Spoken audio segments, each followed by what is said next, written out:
नमस्कार, मैं हूं अंकुर और आप देख रहे हैं सत्य हिंदी का न्यूज बुलेटिन। एक नजर अब तक की सुर्खियों पर। भारत और ऑस्ट्रेलिया टीम के बीच कल इस वर्ल्ड कप का फाइनल मैच होने वाला है।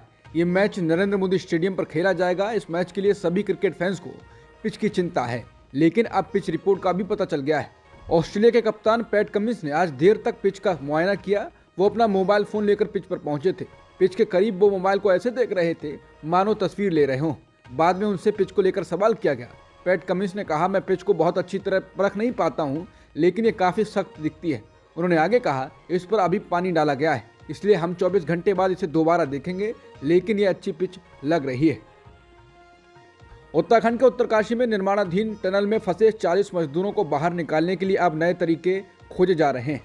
अब तक टनल में हॉरिजॉन्टली यानी सामने से ड्रिल कर मलबा हटाया जा रहा था, लेकिन अब वर्टिकली भी ड्रिलिंग का सहारा लिया जा रहा है। अधिकारियों का कहना है कि पहाड़ के ऊपर से पेड़ों को हटाकर ड्रिलिंग मशीन रखी जा रही है। उन्होंने बताया कि नई मशीन के शुरू होने के बाद टनल में सामने से मलबे को हटाने के लिए जो ड्रिलिंग की जा रही है वो भी शुरू हो जाएगी। मलबे में सामने से छेद करने के 3 प्रयास अब तक फेल हो चुके हैं।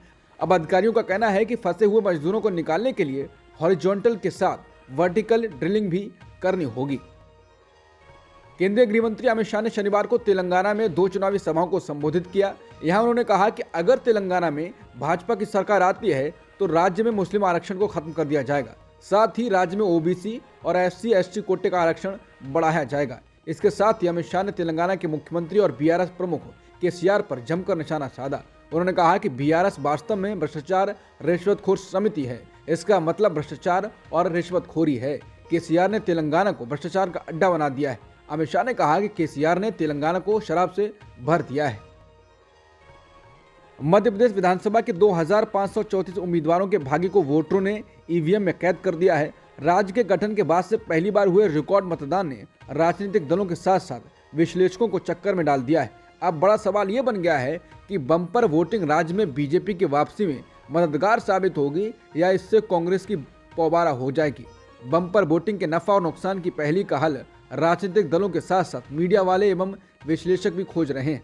मध्य प्रदेश में ट्रेंड रहा है कि जब भी 3% या इससे ज्यादा वोट बढ़ता है तो सत्ता बदल जाती है। वोट परसेंट में उछाल कम हो और वोटिंग ट्रेंड पिछले वोट परसेंट के आसपास रहे तो सरकार को फायदा होता है। इस बार वोट परसेंट में 1.5-2% का उछाल नजर आ रहा है। विश्लेषकों को महिला वोटरों के फाइनल वोट फिगर का भी बेसब्री से इंतजार है। कुल मिलाकर मध्य प्रदेश में भाजपा के पास लाडली बहना और युवा वोटर ही 2 बड़े चुनावी हथियार नजर आते रहे। मध्य प्रदेश चुनाव में 22 लाख ऐसे वोटर थे जिन्हें वोट का अधिकार हाल ही में मिला है। पहली बार के वोटर भी बड़ी तादाद में वोट डालने पहुंचे थे। इन वोटरों को भी बीजेपी अपने पक्ष में मानकर चल रही है। मध्य प्रदेश विधानसभा चुनाव में मतदान हो चुके हैं। अब लोगों की नजर नतीजों पर है। चुनावी सरगर्मियों के बीच देश के सबसे बड़े सट्टा बाजार में एक राजस्थान फलौदी के प्रमुख सट्टा बाजार के अनुमानों ने वोटिंग के ठीक बाद दोनों ही दलों की धड़कनें बढ़ा दी हैं। इससे राजनीतिक माहौल गर्मा गया है। MP तक के अनुसार फलौदी बाजार की माने तो मध्य प्रदेश में संपन्न हुए चुनाव के बाद दोनों प्रमुख पार्टियों में बराबरी का मुकाबला बना हुआ है। सट्टा बाजार के सटोरियों के मुताबिक मध्य प्रदेश में बीजेपी को 110 से 112 सीट व कांग्रेस को 114 से 116 सीट आने की संभावना है और दोनों का अभी भाव बराबर है, यानी 1-1 रुपये चल रहा है। यानी सरकार कोई भी बना सकता है। भारत के केंद्रीय मंत्री किरेन रिजिजू ने मालदीव के नए राष्ट्रपति मोहम्मद मुइज्जू से शनिवार को मुलाकात की। किरेन रिजिजू ने शुक्रवार को मुइज्जू के शपथ ग्रहण समारोह में भारत का प्रतिनिधित्व किया। BBC की रिपोर्ट के अनुसार इस मुलाकात में राष्ट्रपति मुइज्जू ने औपचारिक तौर पर भारत सरकार से मालदीव से अपने सैन्य कर्मियों को वापस बुलाने का अनुरोध किया है। मालदीव के राष्ट्रपति कार्यालय की तरफ से जारी बयान में ये बात कही गई है। बयान में उन्होंने भारत से उम्मीद जताई है कि वो मालदीव के लोकतंत्र का सम्मान करेगा। मंत्री से बातचीत के दौरान राष्ट्रपति मुइज्जू ने इमरजेंसी मेडिकल इवैक्यूएशन में इस्तेमाल हुए 2 हेलीकॉप्टरों की भूमिका को स्वीकार किया है। प्रधानमंत्री मोदी ने शनिवार को राजस्थान के मुख्यमंत्री अशोक गहलोत के पसंदीदा मंत्री को राज्य में बलात्कार की घटनाओं के संबंध में की गई अपमानजनक टिप्पणियों के बावजूद आगामी विधानसभा चुनाव लड़ने के लिए टिकट देने पर कांग्रेस पर तीखे हमले किए और सवाल उठाया कि कांग्रेस नेता ने जघन्य अपराध को सही ठहराने के लिए किस तरह की भाषा का इस्तेमाल किया था। वो राजस्थान के मंत्री शांति धारीवाल की उस टिप्पणी का जिक्र कर रहे थे जिसमें उन्होंने राज्य में बलात्कार के मामलों को पुरुषत्व से जोड़ा था। प्रधानमंत्री ने आगे आरोप लगाया कि अशोक गहलोत के नेतृत्व वाली कांग्रेस सरकार के तहत राजस्थान अपराध दंगे में अग्रणी राज्य बन गया है। उन्होंने भरतपुर में एक रैली को संबोधित करते हुए कहा कि राजस्थान के लोग पथराव, कर्फ्यू और दंगों के कारण होली, रामनवमी, हनुमान जयंती या कोई अन्य त्योहार शांति से नहीं मना पाए। राजस्थान में लोग कह रहे हैं कि 3 दिसंबर को कांग्रेस छूमंतर। राजस्थान में कांग्रेस के अध्यक्ष मल्लिकार्जुन खड़गे ने पार्टी की 7 गारंटियों के बारे में जनता को बताया। ये गारंटियां इस प्रकार हैं: गृह लक्ष्मी यानी परिवार की महिला मुखिया को हर साल 10,000 रुपए, गोधन गारंटी यानी 2 रुपए प्रति किलो में गोबर खरीदी, सरकारी स्कूलों में पढ़ने वाले छात्रों को फ्री लैपटॉप, टैबलेट, 15 लाख रुपए का आपदा राहत बीमा, सभी बच्चों के लिए इंग्लिश मीडियम स्कूल, 500 रुपए में रसोई गैस सिलेंडर, सरकारी कर्मचारियों के लिए OPS कानून। वरिष्ठ वकील और राज्यसभा सांसद कपिल सिब्बल ने एक साक्षात्कार में कहा कि चुनावी बॉन्ड योजना शायद देश के इतिहास का सबसे बड़ा घोटाला है और इस योजना का पूरा उद्देश्य सत्तारूढ़ राजनीतिक दल को समृद्ध करना है। उन्होंने इस योजना को लोकतंत्र और चुनावी प्रणाली में तोड़फोड़ करार दिया। उन्होंने ये भी कहा कि इस तरह की व्यवस्था के तहत चुनाव कभी भी स्वतंत्र या निष्पक्ष नहीं हो सकते। सिब्बल ने कहा कि यह योजना सत्तारूढ़ पार्टी को फंडिंग करने के लिए लागू की गई थी, जिससे वो देश की सबसे अमीर पार्टी बन गई। उन्होंने कहा कि इलेक्टोरल बॉन्ड नाम ही गलत नाम है, क्योंकि उसका चुनाव से कोई लेना देना नहीं है। उन्होंने बताया कि इस योजना के पीछे वास्तविक मंशा पार्टी को मिलने वाली फंडिंग है। उन्होंने कहा कि चुनावी बॉन्ड भारत के इतिहास में सबसे बड़ा घोटाला है। मतदाता को पता होना चाहिए कि पार्टी को फंडिंग कौन दे रहा है। आगामी 4 दिसंबर से संसद का शीतकालीन सत्र आयोजित होने जा रहा है। संसदीय कार्य मंत्री प्रहलाद जोशी ने ट्वीट कर ये जानकारी दी है कि संसद का शीतकालीन सत्र आगामी 4 दिसंबर से शुरू होगा।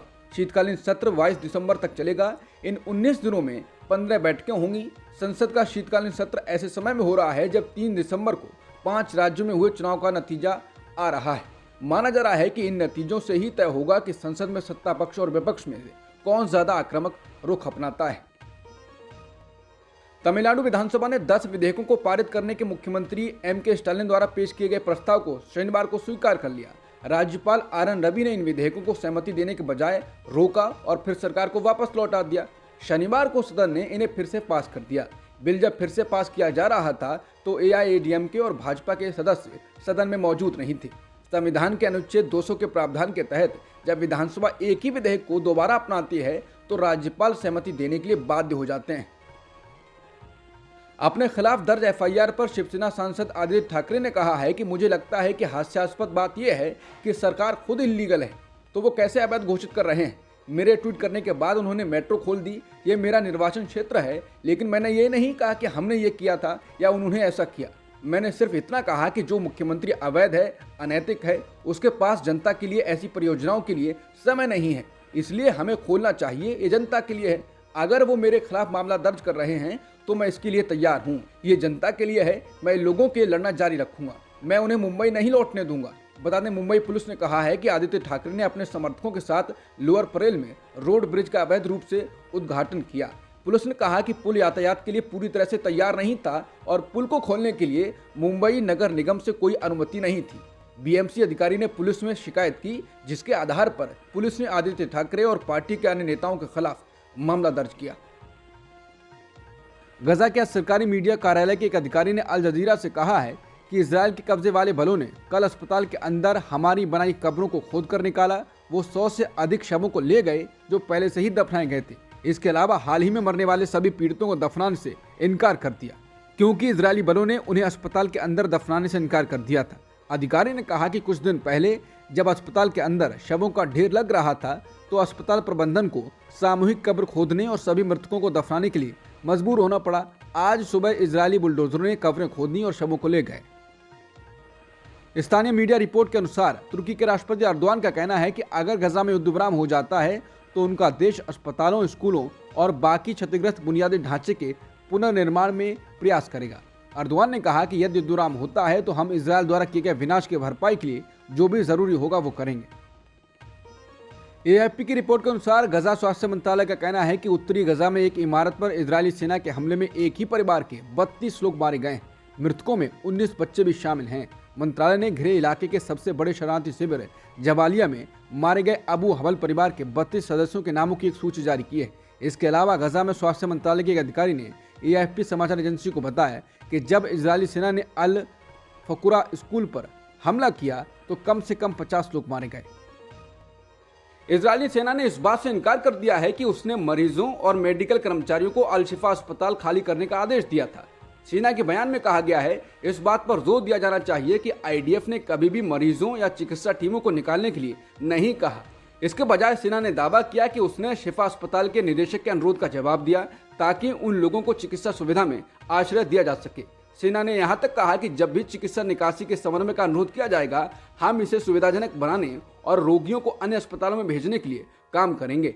इजरायली डिफेंस फोर्स यानी आईडीएफ ने कहा है कि उत्तरी गजा में एक किंडरगार्टन और एक प्राइमरी स्कूल के अंदर आईडीएफ सैनिकों को आरपीजी, मोर्टार गोले और अन्य हथियार मिले हैं। आईडीएफ ने कहा है कि किंडरगार्टन में खिलौने रखने चाहिए, घातक हथियार नहीं। इससे पहले आईडीएफ ने कई स्कूलों पर बमबारी की, हालांकि उनमें कक्षाएं नहीं चल रही हैं। हालांकि फिलिस्तीनी समाचार एजेंसी वफा की रिपोर्ट के अनुसार दक्षिणी गजा में खान यूनिस शहर पर इजरायली बमबारी में कम से कम 26 फिलिस्तीनी मारे गए, जिनमें ज्यादातर बच्चे थे। अमेरिका के राष्ट्रपति कार्यालय और संयुक्त राष्ट्र ने कहा है कि इजरायल की ओर से गजा में ईंधन जाने पर लगाई गई रोक में दी ढील पर्याप्त नहीं है। बता दें, इजरायल ने गजा में हर दिन तेल के 2 टैंकर ले जाने की इजाजत दी है। व्हाइट हाउस और संयुक्त राष्ट्र का कहना है कि गजा के मानवीय संकट को देखते हुए ये काफी नहीं है। इजरायल पर दुनिया भर से घेरेबंदी हटाने का दबाव बन रहा है। गजा की 2 प्रमुख टेलीकॉम कंपनी यानी कि पॉलटेल और जावाल ने बताया है कि गजा में मोबाइल फोन नेटवर्क को आंशिक तौर पर बहाल कर लिया गया है। इस बीच इजरायल की ओर गजा में बमबारी जारी है। बता दें, इससे पहले अमेरिका ने पहली बार संयुक्त राष्ट्र में इजरायल के खिलाफ आए प्रस्ताव पर अलग राह ली। गजा में मानवीय सहायता के लिए युद्ध रोकने की मांग वाले प्रस्ताव को सुरक्षा परिषद के किसी भी अस्थायी या स्थायी सदस्य ने रोकने की कोशिश नहीं की। अमेरिका, जो अक्सर ही इस तरह के किसी भी प्रस्ताव को वीटो कर देता था, वो भी वोटिंग के दौरान गैर हाजिर हो गया, जिसके बाद कहा जाने लगा कि अमेरिका के कारण सुरक्षा परिषद में इजरायल के हितों की रक्षा होती रही है। लेकिन अब अमेरिका इस परंपरागत नीति से अलग ज्यादा दिख रहा है। चैट जीपीटी बनाने वाली कंपनी ओपन एआई ने शुक्रवार को अपने सीईओ सैम ऑल्टमैन को बर्खास्त कर दिया है। कंपनी ने एक बयान में कहा कि बोर्ड ने उनकी नेतृत्व क्षमता पर भरोसा खो दिया है। इस घटनाक्रम के चंद घंटों बाद इस कंपनी के सह संस्थापक और अध्यक्ष ग्रेग ब्रॉकमैन ने घोषणा की कि उन्होंने पद छोड़ दिया है। यह घटनाक्रम ऐसे समय हुआ है जब भारत में पीएम मोदी, रश्मिका मंदाना, कटरीना कैफ और काजोल सहित कई बॉलीवुड अभिनेत्रियों के डीफेक मामले सामने आए और इसे एआई का बेहतर औजार नहीं माना गया। अब तक की सुर्खियों में इतना ही। बाकी खबरों के लिए बने रहिए सत्यहिंदी.com के साथ।